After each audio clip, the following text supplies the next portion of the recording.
And good morning. I am Tanya Maddox, and welcome to Montrose Matters Live.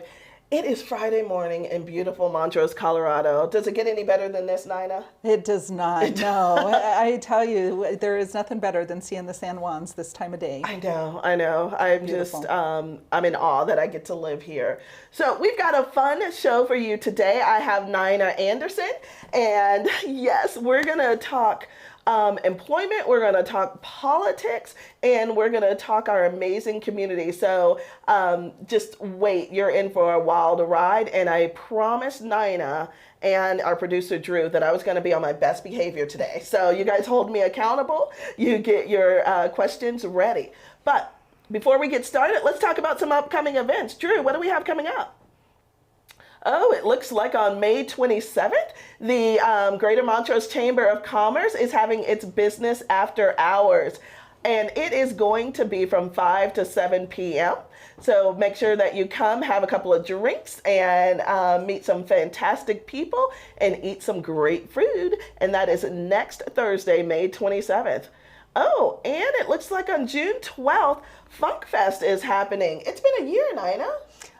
You're going to have to explain to me what is Funk Fest. Yes, so okay. Dive in. It's that name. I got to tell you, when I first moved here, I was thinking, where did I move and what is Funk Fest? But the city of Montrose puts on this great festival that is on the Uncompahgre. So it's fun on the Uncompahgre Fest. And there's going to be music, and I'm not sure about the games this year. Usually they're water games, but I know that the city of Montrose has some fun activities planned. That is at River Bottom Park, and that is June 12th. Great. So Get that on our calendar. Yes.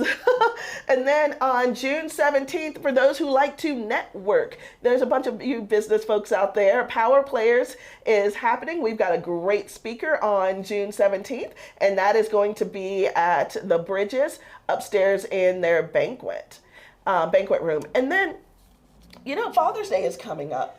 Yeah. You have something planned? Well, he's taking me fishing. So wait, you got a Mother's Day and you get a Father's Day? Well, yeah, that's the only way that he's going to get something, yes, right? Yes. Well, that's all he wants. So for those of you who don't have plans or want to do something before you go fishing, Grace Community Church is having a Father's Day at Grace. And what Grace has said is that we know the way to a man's heart is through his stomach. So they're going to have food trucks out.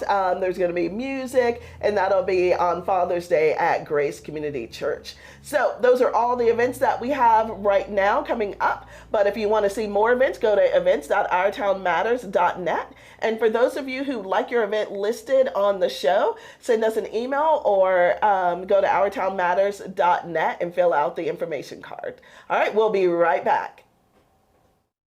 Employees, and we were in a double wide trailer with 4 exam rooms. So that's where we started, behind an elementary school, really focused on taking care of those children. It was a school-based clinic prior to us becoming an FQHC. But very quickly, we realized the community needed a lot more support, a lot more access to healthcare.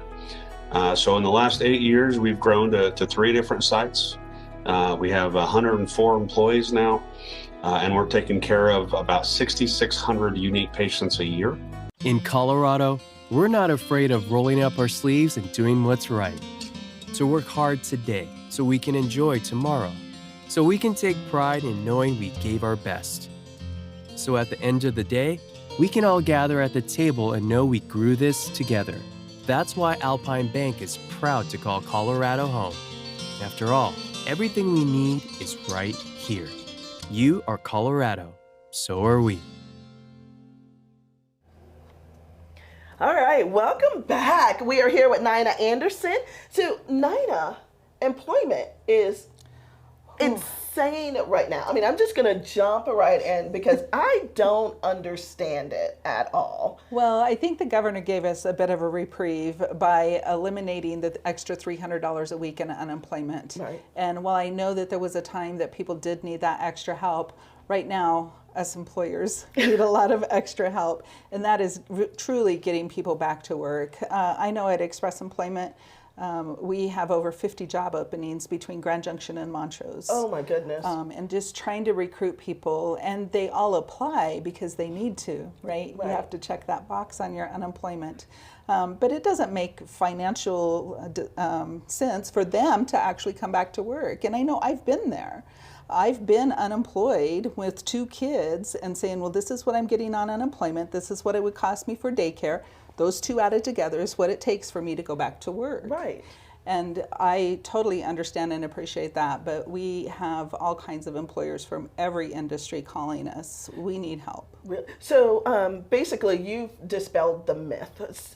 Just so that we're on the same page, you believe that we have less people in positions right now because they are making more money on unemployment. I do. Because you hear both sides saying, "Oh, that's not true. There aren't jobs out there," but there are jobs. There are. Okay. There are. We even have restaurants right now calling us. And I know that that's going to be a tough industry to recover because those people were very probably impacted as an industry more than any other single industry. Yes. And people could be a little concerned about going back into that industry, knowing that their jobs are so precarious, right? And just right on the line of any other dip into a pandemic would terrify them, and it devastated a lot of them financially.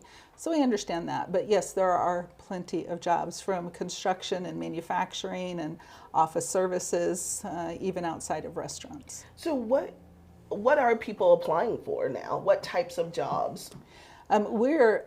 We're getting a lot of applicants. They're not following through on the interviews and not really wanting to come to work. And again, is that because they see that it's not a cost benefit to their family? Right.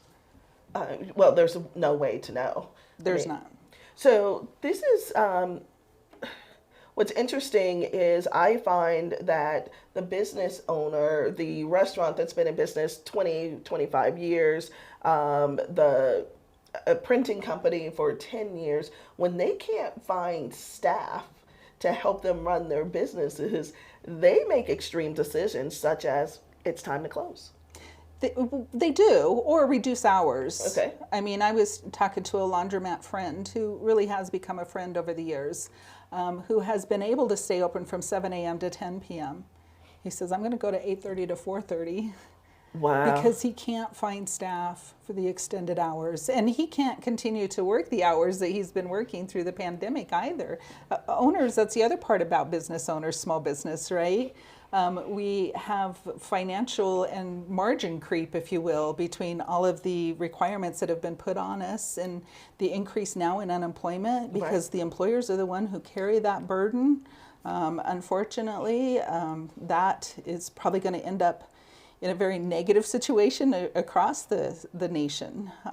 So when we have to pay those bills, we know that we can't keep charging our customers more because there's a tipping point on what our customers will pay as well. So you're right, we make very difficult and sometimes draconian decisions over that. Are we going to bounce back from this? I think so. Okay. I do. It may look different. I know that regardless of where I go now, there are self-checkout counters that weren't there before. I'm like, I don't know how to ring up my own clothing. And should I? So, all right, I told you I was going to try and be good, but this is where I draw the line.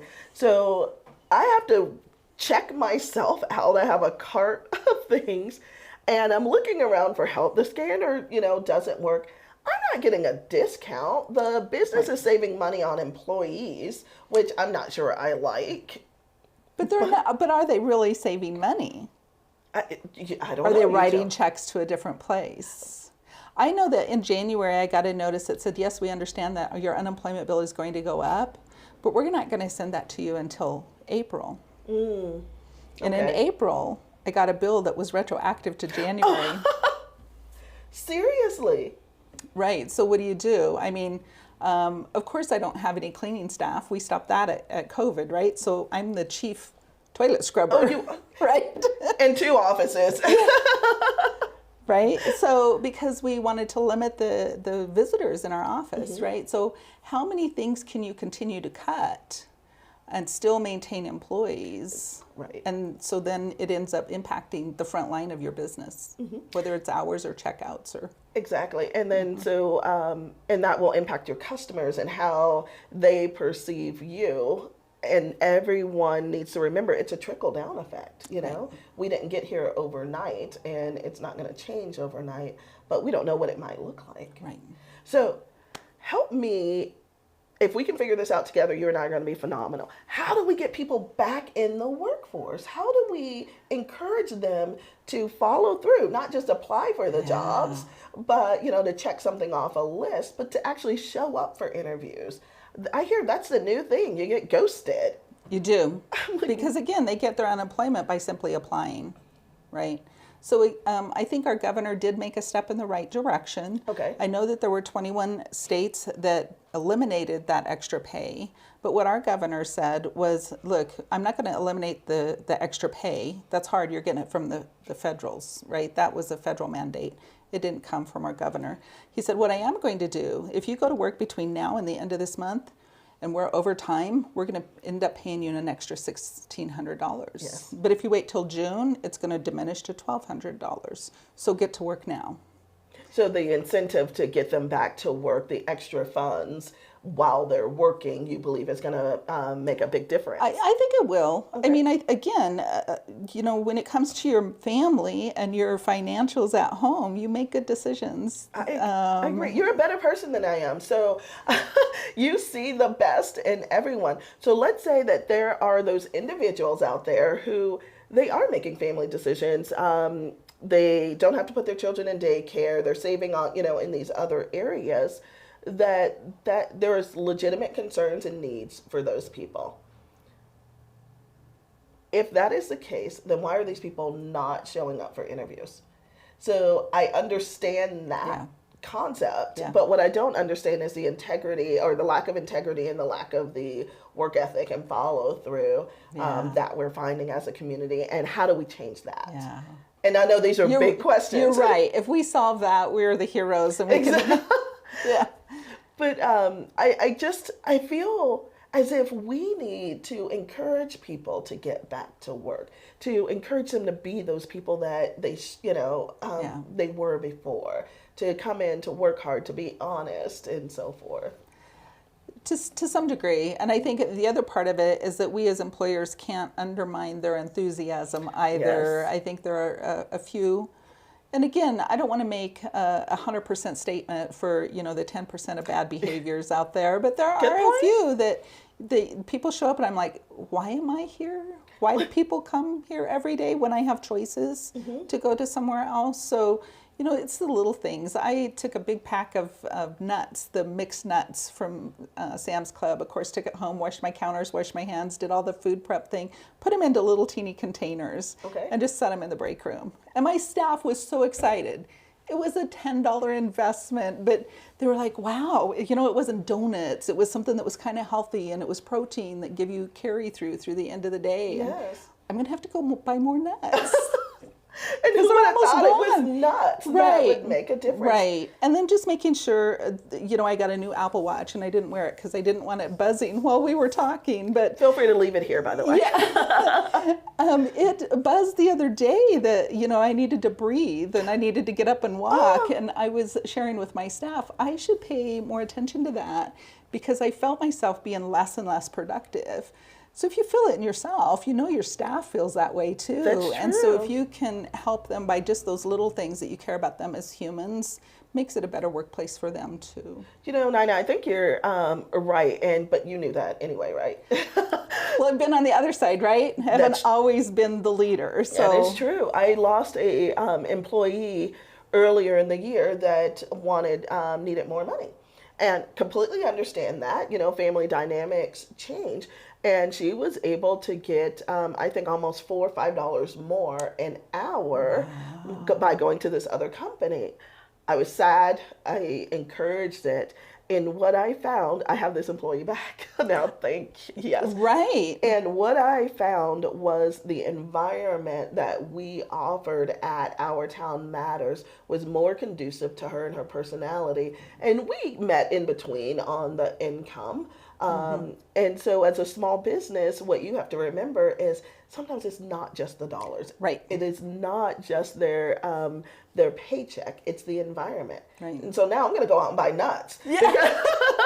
I told her, you're not leaving again. So if it takes nuts, if it takes donuts, whatever it is, it really half is the day little Fridays, things. It it's really those is little just, things. It is. So on the employer side of things, what is open here in Montrose? What do you have the biggest need for? Is it the manufacturing or the... We see a lot of seasonal production in Montrose Okay. that has a big deficit of people. Montrose has become quite the tourist area, right? So people know that they can go and get a job in food service and those types of positions. But we're talking landscaping, construction that there's a very short building season for, and paving, cleaning tennis courts, those things that are needed right short term and are probably a little more strenuous than some people want to do. Okay. So that's we have in Our Town Matters Business Center, there's a roofing company in here. And I thought he was joking. And Brian comes out into the lobby and says, "You don't happen to know 11 people who want to go to work today?" And I said, "Silly man, what are you talking about?" He goes, "No, I need 11 people today." We just don't have, they don't have the people, and it's their season. So Right. You're absolutely And right. those, they're putting bids out to try and get work, and then all of a sudden all these bids are coming in that they got the work, and then you're left without really the human resources. Exactly. But there's some good stories too. I remember hearing about a gentleman in a tiny house. Can you talk about that? Oh my gosh, that was so amazing. He was coming over, I think from the Denver area, Okay. and got stuck somewhere between here and Gunnison. He broke his axle in his tiny house, and he had selected to come to Montrose.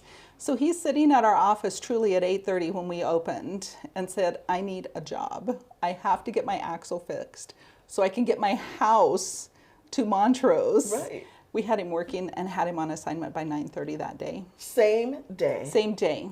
Now, wait, this was in the Grand Junction office or No, in the this was Montrose right office? up here at 525 East Main Street. Oh my goodness. And so he got to work that day, and the employer that you were able to fill that position was happy. Yes. I'm assuming he was able to fix his axle. Yes, and they put him on a shift that was more like a 3 to 11, so that he had that front end of the day to do the repairs on his tiny house and try to get it then on into Montrose. So why Express? Why would he stop in there? He knew Express because he had worked for them in another town.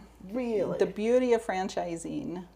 Oh, Yes, see, those are the that happy international stories. branding with our local ownership. And you were able to, you just helped them fulfill his need, and you helped an employer same day. I love those type of anecdotal stories. Yes, and he had great skills, and they're very happy with him. Yay. He's still there? Yes. Oh, that is wonderful. Even better, right?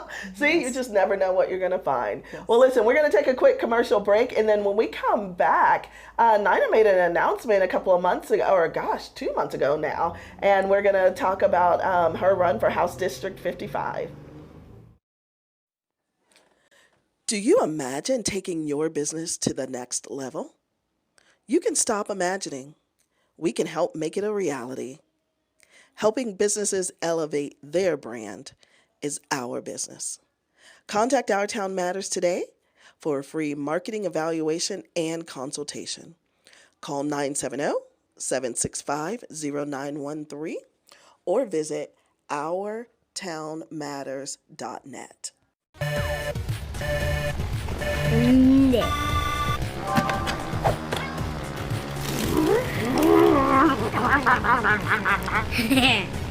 Woohoo!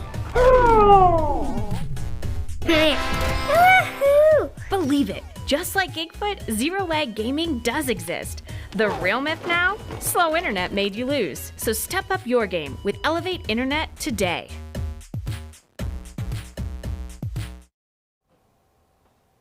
All right, and we're back. I was asking Drew if I could have something else besides water, and he said, no more coffee for you, Tanya. So, Nina, I hope I'm like doing okay. You're hanging in there, right?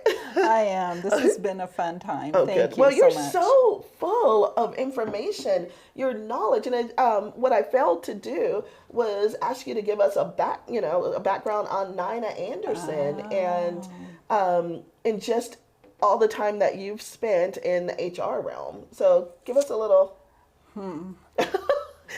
Yeah, and HR has been a great career for me. And when somebody asks me about my career, then I say, well, my first job was peeling potatoes at a little diner in Craig where I grew up. Oh, really? I was like, that's a real job, but okay. It really was. I worked a number of years for 7-Eleven, and I would get promoted, and then they would have restructuring like they did in corporate America in the 80s, and I ended up back in stores, which was fine. I loved that, and I've managed them across the state, including in downtown Denver. But then I decided I needed to go back to school and have a real career. And peeling potatoes and not a real career. So I did choose HR. And then I was working for a medical device manufacturing company in the Boulder area, and when 9/11 happened and the dynamics of a publicly traded company, and it just went into a tailspin. And as an officer of the company, I'm sitting there going, what is my next deal? And I talked to my Express. I was an Express client at the time in 3 states, in Arizona, Colorado, and Minnesota. Oh my goodness. So I talked to my representative in Minnesota because my daughter at the time, she could think, Mall of America, Mom, let's move. So I love the Mall of America. Yeah. And then there's my husband and my son who are like, wow, we can fish? They weren't even talking about jobs, just fishing. No. Isn't that a job? Could it be a job? Well, okay, it's called retirement, right? For some people, it might still be, right? So my Express partner in Minneapolis said, you should be on this side of the desk. Well, I thought in HR, I never saw myself doing this staffing part, because HR has many disciplines of which you're investing your time in. And then I got to thinking about my HR career and thinking, was it safety? Was it training? Was it benefits? Well, it was never benefits. That was never my thing. So I thought, you know what, recruiting and pairing good job seekers to help my managers be successful is really where I had the most satisfaction in my career. So I called my husband and said, so I see that there's an Express office for sale in Grand Junction. And his response was, well, try it. They can't eat you. They can't eat you. Okay. So that's what got us here. Yes. Okay. And it was quite the movement. And then, so how much longer after that it was that you went to, that you opened an office in Montrose? Montrose is now 5 years old. Okay. So we're 14 in Grand Junction. Oh, so nice. it was 9 years after we got that started. At the time, and the way franchises work, you have this territory that you purchase that you're able to execute the sales plan for. And I had Glenwood and Basalt in that area, but the culture is so much different that in year 5, before we negotiated going into year 6, I said, gosh, could I pick up Montrose and Delta? Because I had Delta, but when does anybody ever say Delta without saying Montrose? Montrose, right. So it just was an easy transition from my perspective. And so after all of those years in employment services, owning these franchises, you thought that it's time to embark on something else.